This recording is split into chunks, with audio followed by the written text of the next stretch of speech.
I'm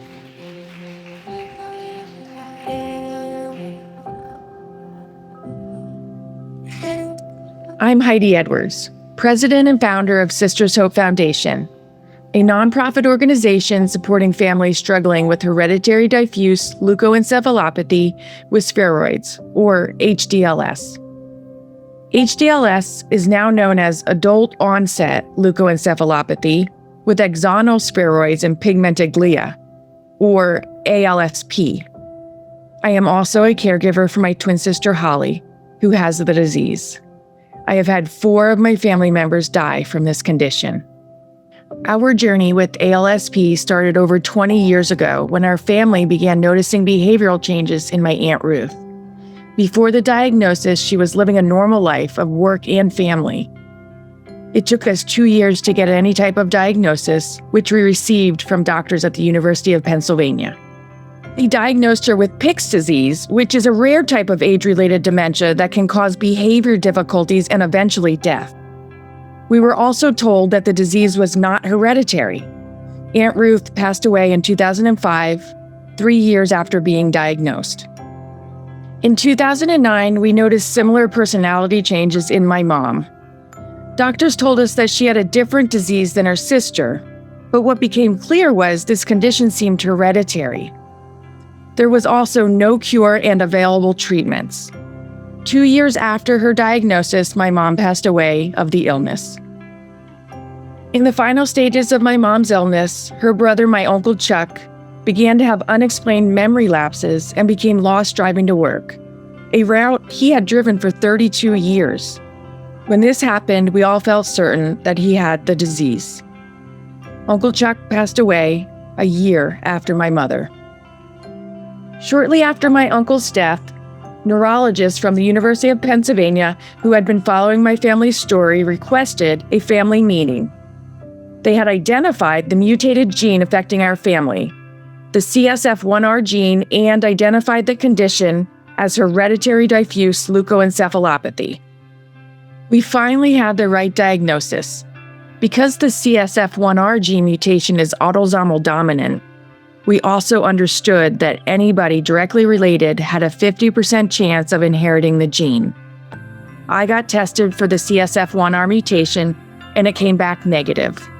My family members chose not to get tested. In 2019, my sister Heather became symptomatic, and at the same time, my twin sister Holly began exhibiting behavioral and speech changes. A new neurologist on the UPenn neurology team told us of a bone marrow transplant treatment program underway at the University of Minnesota. So I volunteered and found out that I was a 100% match for my sister Heather. 15 days after the transplant, Heather suffered a heart attack. In the meantime, Holly had a seizure and was diagnosed with the disease. Heather began to reject the bone marrow and continued to be hospitalized. Heather was never released from the hospital. She died in August of 2020. Holly decided against the transplant for fear that it would accelerate the disease as it had with her sister. She is now at home living out the rest of her life surrounded by her family, which is what she wanted. Despite these tragic events, we remain hopeful.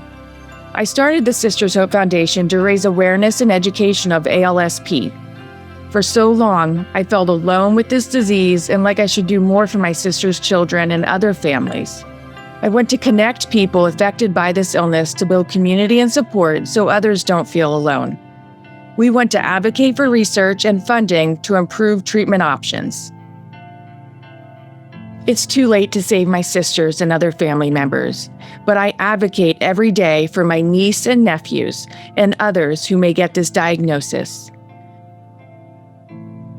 Through the work of Sisters Hope Foundation, I hope we see the first survivor of ALSP.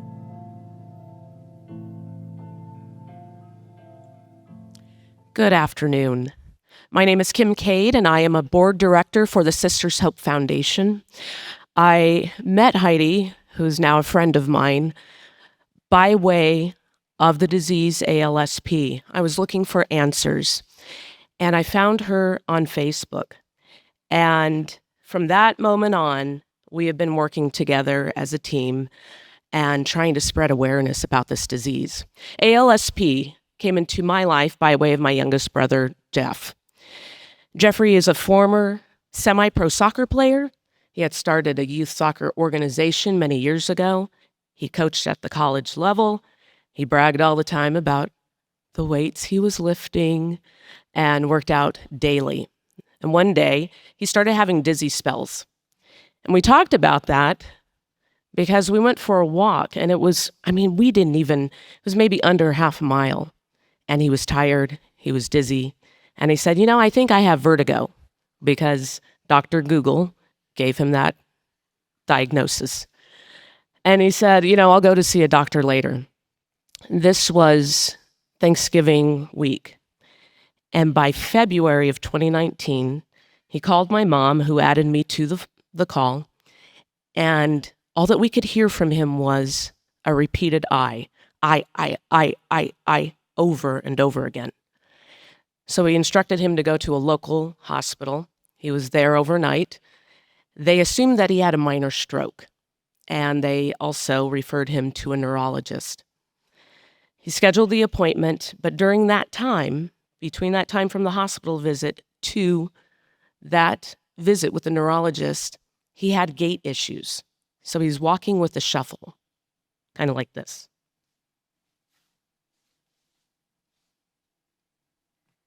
He said that he felt like there was cement attached to his feet. They ran a lot of tests, spinal tests, blood work. Over and over again, he was having repeated tests, and they finally figured out what it was. They diagnosed him with MS. For 2 years, Jeffrey was diagnosed with MS, and we watched as he declined very quickly. Within a year, he was in a wheelchair.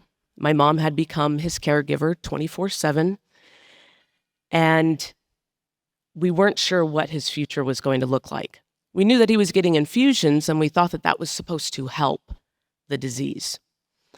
His neurologist transferred to UCSF, and she took Jeffrey as one of her patients. In one of those visits, there was another doctor there, Dr. Jeffrey Gelfand out of UCSF, and he was familiar with ALSP. And he took one look at Jeffrey, and he said, I think we need to get a genetics test done. And they did. And they discovered that he tested positive for the mutation to the CSF1R gene. As a former banker of 31 years, and I'm also in real estate, medical terminology is not my first language.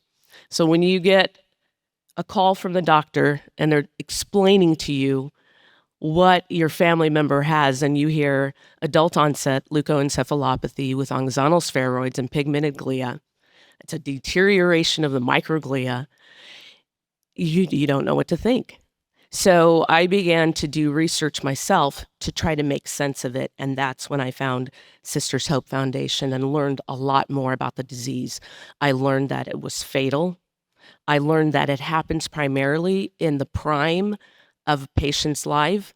I learned that females start to have symptoms earlier than men, typically. I learned a lot about ALSP. But one thing that I didn't think about as we discussed what was going to happen with Jeffrey and the possibility of a bone marrow transplant to stop progression of the disease, I didn't think about getting tested for this mutation myself. It wasn't until they talked about Jeffrey having a donor and they wanted his siblings to be able to be a donor for the bone marrow transplant. And then they said, but you have to get tested to see if you have this mutation. I got tested, my middle brother got tested, and we both tested positive for the mutation. It was really around that time that I decided to dive in and really work toward awareness and helping to promote discussions around this rare disease and working with researchers and scientists, finding treatments and maybe one day a cure. During that time, my middle brother started having symptoms. His were different from our baby brother, Jeffrey. Joseph's symptoms were cognitive. And at first I thought, well, maybe he's having a bad day. Maybe he's upset because our brother is sick. We couldn't really tell. And it wasn't until my sister-in-law, his wife, called me one day and she said, I think he has ALSP. He got lost driving from work to get home. He didn't recognize the furniture in his house. So we sent him to a neurologist, and the neurologist did an MRI and they said, I don't see anything wrong. His tests look normal. So he went to another neurologist. They said the same thing. So I contacted Dr. Gelfand at UCSF, and he referred my brother to someone who understood ALSP. He went, got the MRI done, and that neurologist said, no, you can clearly see that this is ALSP. With ALSP patients, if your motor skills are impacted, you might have a chance with a bone marrow transplant to stop progression of the disease. If it impairs you cognitively, you don't have that chance. So my middle brother, Joseph, is in a permanent group home, and he is declining very quickly. That's just part of the process.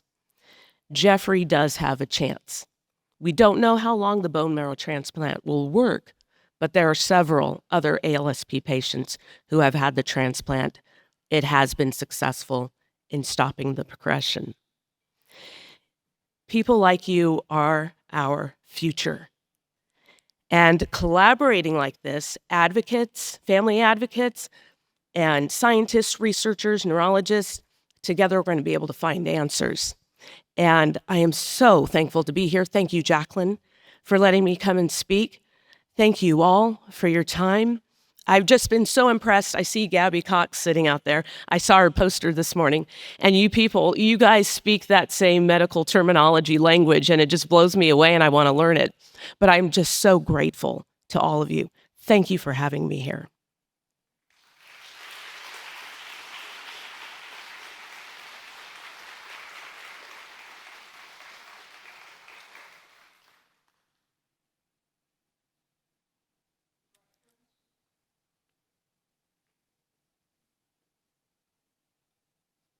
That means I did a good job.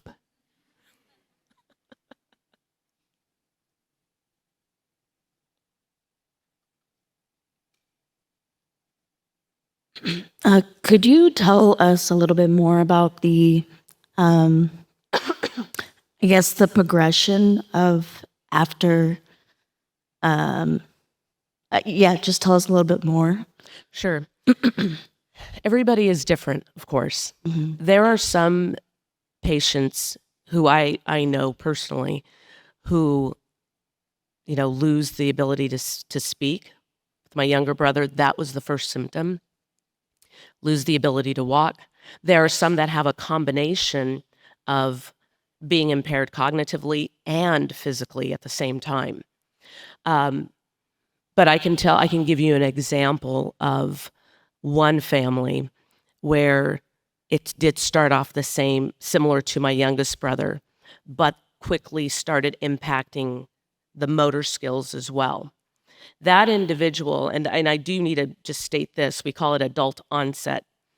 That individual has 4 children, and one of them did test positive for ALSP. So we do have cases of children who do have it. But typically, in terms of the progression, it's a little different with each patient. It can be very quick.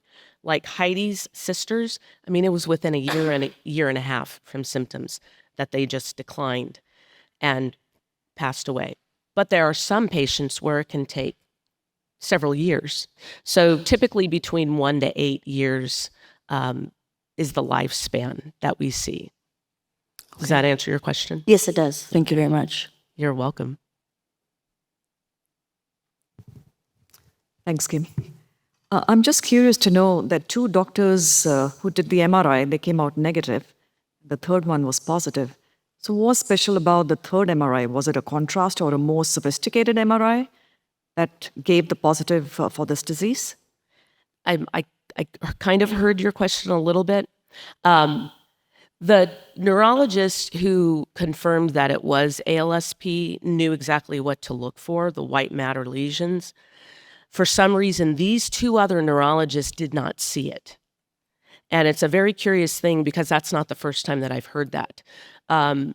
With my brother's first neurologist who diagnosed him with MS, because the MRIs looked so similar, the MS to ALSP, she immediately thought it was MS, but she had never heard of ALSP. So it's a matter of what to look for in those MRIs. And unfortunately, these two other neurologists didn't really know what to look for. And it is scary because we have a lot of patients who are being misdiagnosed all the time. We see it.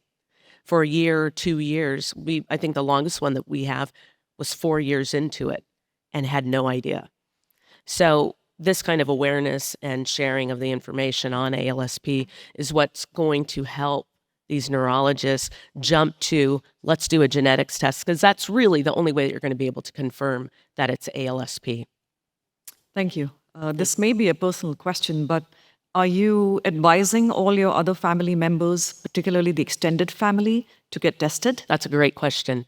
Yes, I've had video calls with my relatives, and here's the other piece when it comes to my family. My mom tested negative for the mutation. My father passed away in 2016 before ALSP came into our family. My dad died at almost 79 of cardiovascular issues. So I did a little bit of research, and I had always heard about my grandfather who passed away at 51, but no one knew why. They just said he was sick. Well, I was on Ancestry.com. I found his death certificate, and it does say on there cerebral atrophy. And in parentheses, the doctor wrote some type of Pick's disease. So I do believe that it came from my father's side. You know, there are patients out there or asymptomatic people out there who are in their 60s, their 70s. They don't have symptoms. They have family members around them who have passed away of the disease. We have a lot of work to do to research to figure out why is that? Why do some have the disease and others remain asymptomatic? So as we research further, I'm sure one day we will learn why that is, but we don't truly have answers yet.